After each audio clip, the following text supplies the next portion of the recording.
In this lesson we will use our Nano board to test our buzzer using two cables.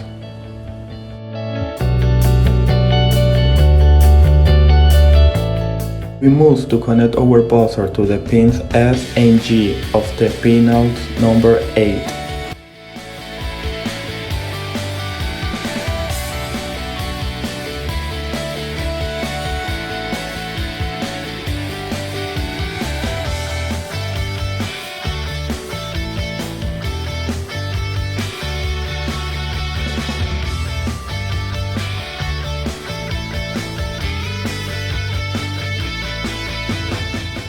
We will notice our buzzer has a large pin and a short one. The large one is the positive. The cable that we connect to the S pin will be connected to the large pin of the buzzer and the other one to the short one.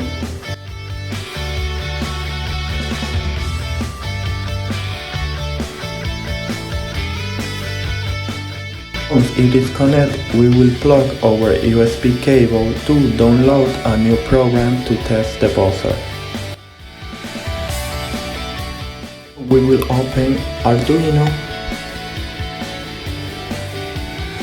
and we will go to File, Examples, Digital, and we will select Tone Melody. This program will play a melody in our buzzer. Now we go to Tools to confirm everything is correct with the board, processor and port. After that we press the Upload button.